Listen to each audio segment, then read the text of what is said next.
Et l'invité C360 de ce matin, Nebnouma Basile Farga, sociologue. Bonjour et bienvenue. Bonjour et mon bonjour également à tout le personnel de la télé. Alors ce matin, on parle de France 24 qui, dans son émission Le Rendez-vous d'Afrique, la semaine dernière, est revenu sur l'attaque de Solinzo et a abordé aussi celle de Diapaga. Aujourd'hui, la question que je m'en vais vous poser tout de suite et maintenant, est-ce que vous avez suivi cette actualité et si oui, qu'est-ce que vous avez retenu? Oui, merci beaucoup. Effectivement, nous avons suivi avec beaucoup d'attention tout le montage que France 24 a fait, lié donc à la fabrication d'une soi-disant attaque qui s'est passée à Diapaga. Et après maintenant, nous avons effectivement suivi de près toutes les analyses liées donc à cette attaque-là qu'ils ont fabriquée et montée. Et donc, nous déplorons la situation une fois de plus parce que ça ne fait que se répéter. Et moi, je pense qu'ils n'ont d'autres choses à faire que de faire maintenant des montages comme ils l'ont fait en Irak, comme ils l'ont fait en Libye, de par le passé. Donc, nous savons très bien le jeu qui se passe, c'est la désinformation, le montage, la manipulation.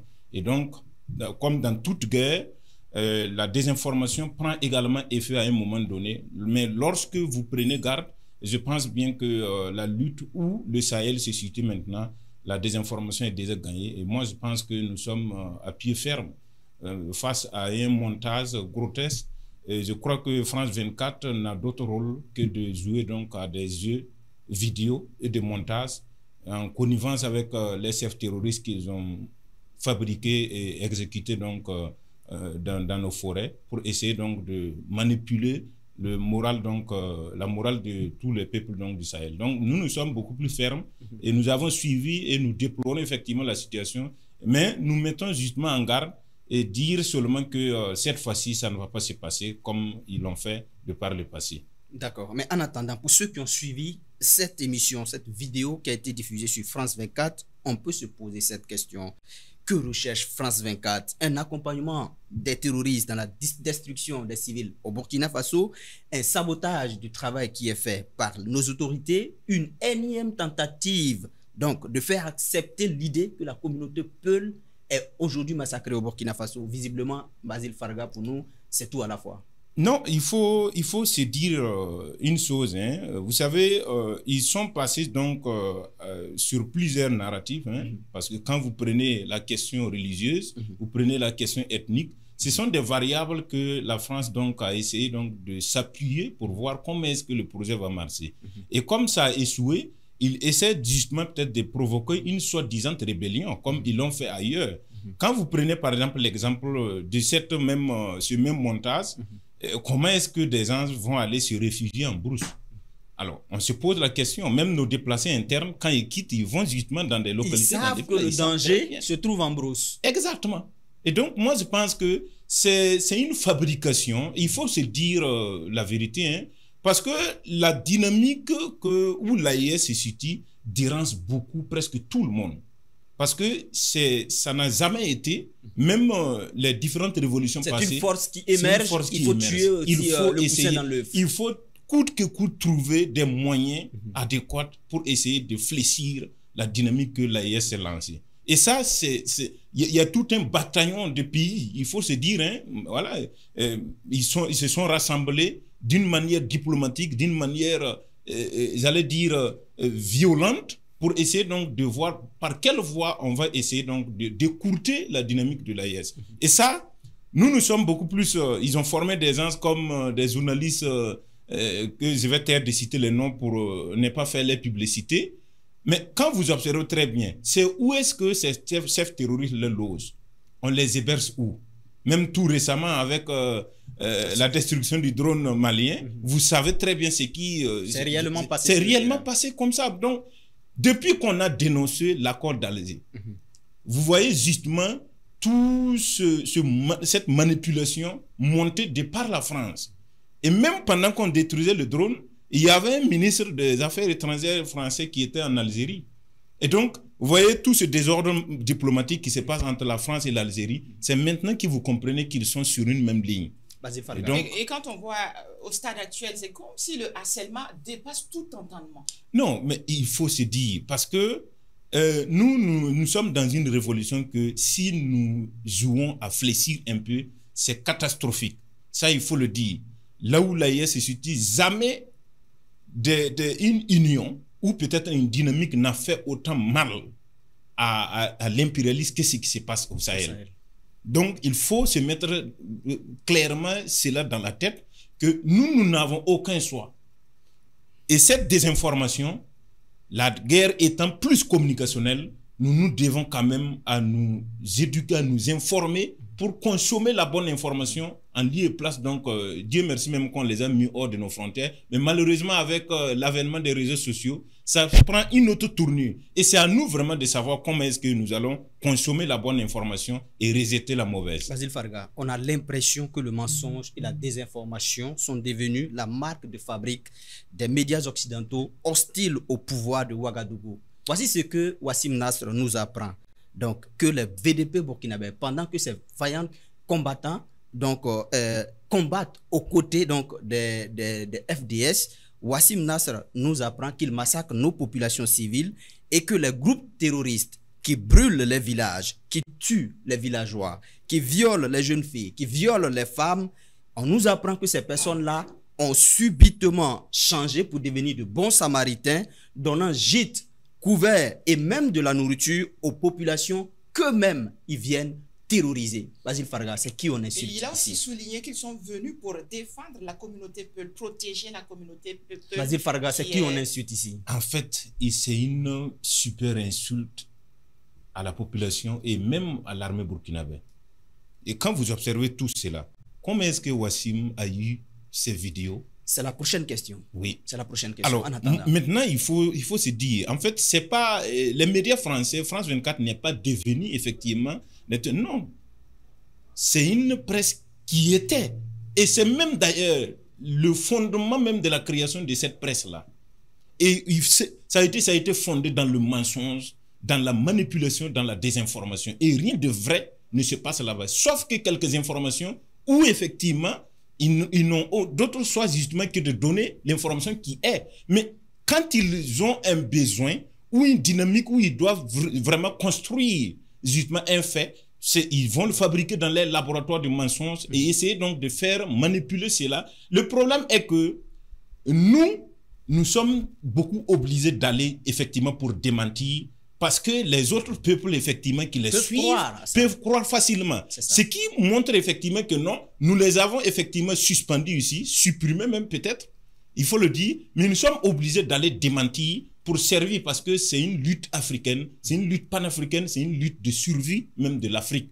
Parce que c'est ce qui a été depuis l'histoire et c'est ce qui continue. Et maintenant, nous sommes beaucoup plus éveillés et il faut mettre fin à tout cela. Parce que c'est ça qui gouverne le monde et il faut dire halte à cela et ça va commencer en tout cas au niveau de l'AES, principalement au Burkina, parce que c'est le Burkina la cible principale et nous pensons bien que la raison est beaucoup plus connue et nous sommes prêts, on les attend. Alors, Basile Farga, quand on suit un peu attentivement la vidéo, on voit des djihadistes en regroupement.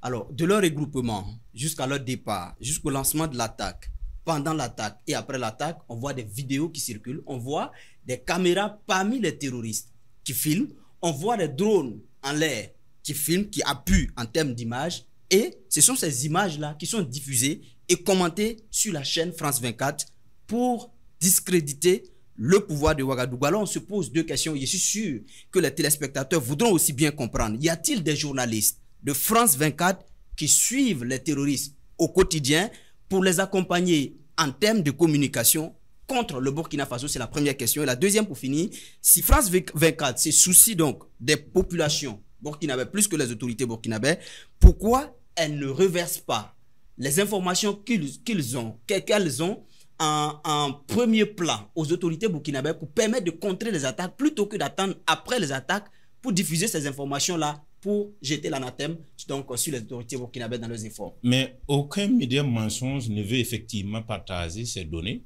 parce que par jalousie de fausseté. La première question c'était, est-ce qu'il y a des journalistes burkinabés? Il y a bien sûr des journalistes. Pardon, Quand je France dis, 24. par exemple, oui, il y a des relais, il y a des terroristes qui se sont déguisés en journalistes en partageant des informations régulièrement lorsqu'ils sont, en tout cas, à l'œuvre donc de j'allais dire quoi, les besoins d'attaquer, par exemple, comme dire là, de mettre en place donc des attaques contre. On a l'impression que c'est un média Alors, qui envoie un reporter parmi. Si vous prenez, par exemple, très simplement, regardez la qualité de la vidéo. Généralement, c'est souvent des terroristes qui sont sur la moto et qui filment avec souvent une mauvaise qualité pour faire... Des images amateurs. Oui, des images amateurs. Et maintenant, ici, il faut, par exemple, comprendre une chose ici.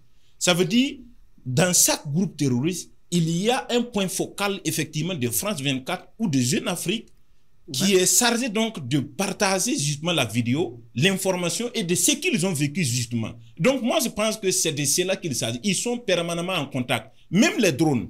Et quand même par exemple on prend les butins de guerre, vous voyez souvent des drones parmi les armes qu'on a récupérées. Vous voyez des caméras, vous voyez donc des téléphones Android, ainsi de suite. Tout ça, ça a été équipé effectivement par la France justement pour qu'on ait l'information à la minute près de lorsqu'ils seront. Ça prouve effectivement que non, le contrat qu'ils ont pris effectivement, pour prouver effectivement qu'ils ont, ils ont fait le travail.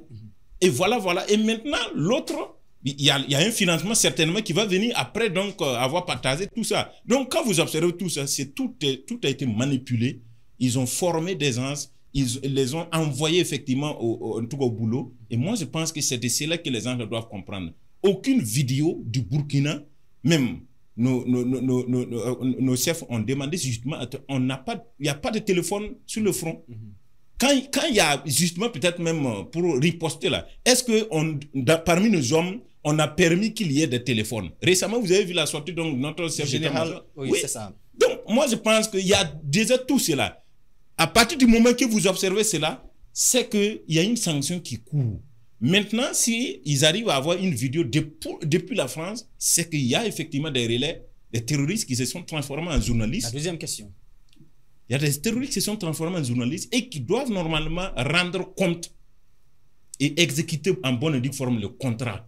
Parce qu'on les forme, on les loge, on les héberge et ils voyagent effectivement en première classe, ils vont en France, ils reviennent effectivement. Donc, et c'est de cela qu'il s'agit. En un mot, ça veut dire que ces médias n'ont pas intérêt à ce que le Burkina Faso vienne à bout du terrorisme. Ce qui les arrange, c'est faire de la propagande. Exactement. Et quand vous observez le changement régulier de tout le processus d'attaque, ainsi de suite, vous sentez très bien qu'ils sont au laboratoire en train donc de manipuler. Comment est-ce qu'il faut toujours tromper donc les autorités burkinabées? Mais c'est peine perdue. Parce que nous n'allons jamais laisser faire justement ces gens les quitter des milliers de kilomètres venir effectivement détruire le peuple burkinabé. Ça ne va jamais exister. Alors, la déontologie voudrait qu'on relate les faits tels qu'ils se sont passés. Maintenant, quand on parle d'éthique, est-ce que toute vérité est bonne à dire? Est-ce que toute information est bonne à relayer? Et quand on voit le cas d'espèce, où se trouve la responsabilité sociale de France 24? Mais en fait, en Afrique ici, même dans nos cultures, il y a des noms qu'on donne de pailletés qui signifient tout simplement que toutes les vérités ne sont pas bonnes à dire, surtout quand on est en guerre.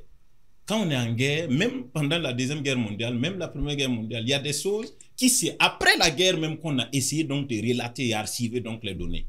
Il y a des choses, si vous voyez effectivement que cette vérité-là, ça va effectivement travailler à vous enfoncer dans le clou, il faut essayer de travailler et savoir quel genre d'informations, quel type d'informations vous allez donner en temps de guerre pour quand même remonter en tout cas le moral donc des soldats.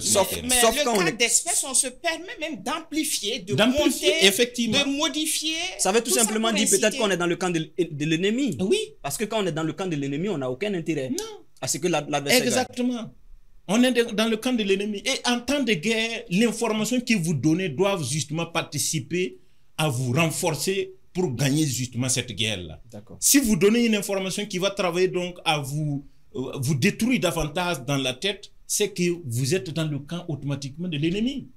Et même parmi nous, si vous faites une sortie dans le cadre donc de soutenir les FDS et que les ennemis arrivent à capter justement votre sortie, votre vidéo, pour essayer donc de travailler à l'aiguise, c'est que vous avez communiqué pour l'ennemi. Vous devenez comme une cible. C'est tout. Donc voilà pourquoi il faut toujours soigner l'information qu'on donne, la communication qu'on fait, parce que la guerre est à plus de 50% communicationnel. Et ça, on n'arrêtera pas de le dire. Les gens doivent comprendre, c'est le moment des réseaux sociaux. Et en tant que citoyen, il faut savoir quand est-ce dit pour la guerre et quand est-ce dit pour renforcer donc la capacité sur le terrain. Merci beaucoup, Basile Farga. C'est ici qu'on va s'arrêter avec vous aujourd'hui. Merci d'être venu sur notre plateau. Vous êtes Basile Nemdoma Farga, vous êtes sociologue. Merci d'avoir répondu à toutes nos questions. Je vous en prie et merci beaucoup à vous.